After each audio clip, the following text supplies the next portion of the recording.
sounds so hollow.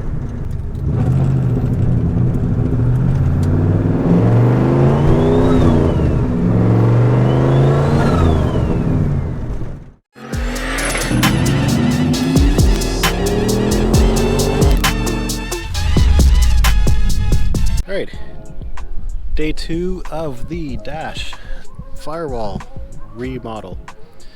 So I got a lot of stuff out already. I'm removing the old alarm system down here, going through a lot of the factory wires and things are just really at a bad spot, and kind of just declutter that stuff. I found out why my intermittent wiper doesn't work, because it's been cut. So that was interesting. So gonna see where the other end is, somewhere buried in the dash, and try to get that working properly again. That'd be nice. All I have is high and low, just constant high and low. Aside from that, I got the Alice computer and the harness just aside. Then I'm going to do the center console, because that's pretty easy to do, and just kind of clean that up into one main harness and come up and over into everything, and tie in the power seats I put in. The harness comes up into here as well, so I want to bring that up and over so nothing's kind of coming across this way, and make that kind of factory looking. A whole bunch of wire loom as well, so everything will be sheathed in one whole unit. And yeah, so alarms next to come out, and then I will tie in the factory or the Alice computer first, make that all one unit. Then I'll worry about doing the radio and all that stuff that I had before, nice and neat, and bring that over. And some of the factory wiring that was down here when we did the cage, I need to move over onto the inside panel here, and clean it up. Same with the meth control. The wire or the line comes around the cage. I need to bring that up and around behind the kick panel area and put that back together. I need to hook up the clutch anticipation switch to the new harness as well. I originally had a factory fbody harness, so that worked properly, so I don't have that hooked up, so I want to get that back up and rolling, so that'd be nice. And then we'll add stuff back, like the line lock on the steering wheel, the two-step button on the steering wheel, or launch control button on the steering wheel. I'll tie that in after the fact. And then it was going to be, once wiring's kind of tucked up and back into place, then I'm going to pull down the carpet and work on, these games are eating me alive, work on the firewall in terms of welding that up, and I'll show that once I get the carpet out of the way. But let's get this all buttoned up and resume. Okay, so we're making progress. So the alarm system's out. You can see all down here. I got this cut out. I'm leaving it exposed for now because I do have to add back to it when I get the new alarm system, so I don't completely just tie that all back up. But all the factory wires down here were exposed. I taped them up. This is chime box. These were wires for going up to the factory gauges, so just kind of marks them. So it's tack and the oil pressure. Factory wire loom here going across for the climate controls, and that stuff is all intact. There on this side, you can see some of the main headlight switch harness is destroyed, so I gotta find a new one. That's wire for the parking lights with the alarm, so I left that out. So tape that guy up. Fuse panel I cleaned up. There was a bunch of stuff that was just spliced in and connected to nothing, so I got rid of that. So right now I need to take the ECU wires and run them up along here and down and connect it back up to my main fuse panel. That way I can start the car and be able to drive, because right now nothing would happen. I want to figure out as well, I can't remember how I've done it, the clutch switch. There's two switches on this with the F-body 410. So one switch I use for the ECU trigger.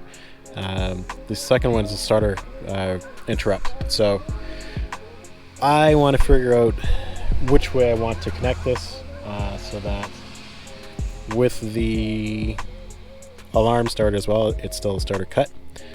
So I don't know if I want to loop the key side down to the clutch switch, back up to the actual start solenoid. That's probably the way I'm going to do it. That way you have to depress the clutch in order to start the car. So I'm probably going to do that. So I need to run those wires up. They were cut down below. It's purple and yellow down here, and starter wires cut up here as well. So that's that. And I need to hook up the fuel pump relay back to the main wire going across as well, so I can actually start the car. And I gotta hook up, I have a automatic window module in here, so I need to hook that back up. It's somewhere buried in there in that pile, which I'm gonna do after the fact. So this is the pile of all that stuff that's going in the bin, garbage, so unnecessary junk. That's gonna be lots better, and then we'll clean up this side, which actually looks bad, but it's not as bad as it looks.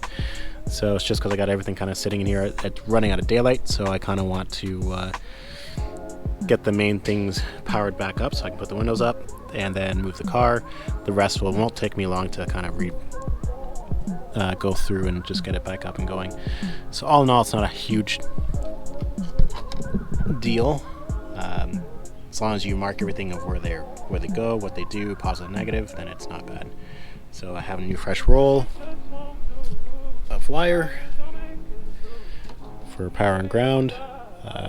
That will do mostly everything I need. And then I have a couple of small spools of just alternate colors for small stuff. And then we'll go over the engine side of things and clean that up as well, and kind of make it all into one main harness through and through. The battery relocation wire will be last. Made a lot of progress. So I ran the ECU wiring, sheathed it, ran it up along the firewall on the top and down to the fuse panel that I got there that came with the harness. I got to extend the fbody 2 wires because they were short. Then I had the plugs just on that side. I want to bring it over and put it back into the factory spot, or where it used to be when I had the fbody harness. So I need to do that. Clean up all the wiring under the dash, so I just have the main ones that I need when I do the alarm with the new one. I got to figure out my wiper situation, but that'll be for another time until I find a schematic, or I might change the stock because I think the plug I need is only going to be on that. Almost done with the fuse panel, and I have to finish up a little bit here for the gauge pod. I have my main ignition power or ground run up there. Everything else is going to be, these loose ones will be for the new alarm, for triggers and stuff like that. So I just kind of cut them, and I know what they are for, and they're tagged. So now it's really going to be the firewall. I got to get to the shop, and I can show more in terms of the damage that's from the floorboards up and where that's cracked. I don't know how I'm going to fix it just yet. I have one more bundle that I need to move. This guy right here. I need to cut each wire and bring it around and up and over, so that's tucked away. So yeah, all in all, it's a lot better than what it was. The car starts and runs again, so that's good. And then we'll figure out, once the dash is back in, if everything works the way it's supposed to again. So we will see. I bought a bunch of bulbs to put in the spots that were missing. I need to get a spacer for the horn because this does not work. I might change the steering wheel system. It's pretty battered too, so might get another steering wheel and change that out and retain my stuff. Mocking up the centerpiece of the HVAC system here to kind of see how it kind of just really hides everything else, and I'm just kind of making sure everything's where I want it to be and not pushed out too far. I kind of wish this bolted on separately instead of to the dash and then putting this on, but it just makes it easier to finagle the dash on, but it is what it is. So yeah, now I'm in the stages of just kind of putting things roughly back in, plugging everything in and make sure everything works before I kind of finalize that. So you do a mock-up, test everything, make sure everything's good, and you know, if I have to fix something else afterwards, and you do that, pull it all back apart and do a final reinstallation. Alright, so next I need to go find a wiring diagram. I'm going to run the wires for this overhead console and pull down my headliner. This is out of, I believe it was like a 2000 Blazer or Suburban. It's the full length overhead console. This has the digital display as well, which would show I believe it's trip distance or mile per gallon, compass as well. I don't really care for the trip distance. I don't know if it will work connecting to serial port on the LS computer, no idea, but I'll wire it anyway just to see what happens. And then I have the ambient air temperature sensor I gotta run to the outside as well and hook that up. I'm probably going to put that, I want to put it kind of like near the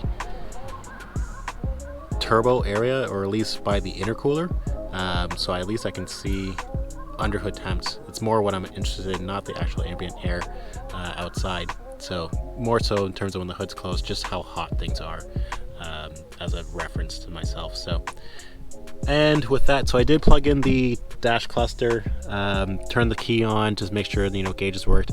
I found that the actual headlight switch, nothing happens, parking lights or anything like that, doesn't trigger with the factory switch. So I don't know where somewhere along the way, if I don't have everything plugged in for it to work, or somewhere I've popped a fuse or missing a ground. I'm not sure yet, but I gotta pull up the diagram. I gotta refresh myself on that fuse panel area and make that all work, and then I can actually work on the firewall. I'm gonna do that last. I want to make sure everything is working first 100% before I go gung-ho on pulling that all apart and doing any welding. I need to fix down by the radio pod area. The floor, the aftermarket floor, is a little too high to hammer that down. It pushes the whole thing up, so I need to kind of pull that apart, pull the bottom vents out, give myself some room, and then just kind of hammer that down so I can actually bolt it in the way it's supposed to be. And that will be that.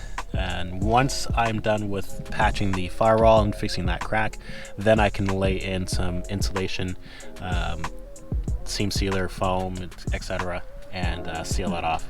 And hopefully that will be the end of the leaks with air coming through the passenger compartment, especially on the down by the floor here.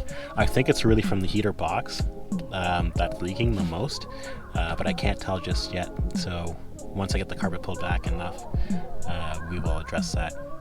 But so far so good. A lot of the wiring is cleaned up and over, down by the main harness there is cleaned up, so it's on the up and up at this point. So with that all said, that'll be it for today's episode, and I'm going to take a break, and tomorrow we'll resume back on to fixing everything else. Hopefully I can figure out what's going on with the headlight switch, parking lights, that stuff. I have an idea where I might have made a mistake somewhere in terms of moving some of the wiring harness over.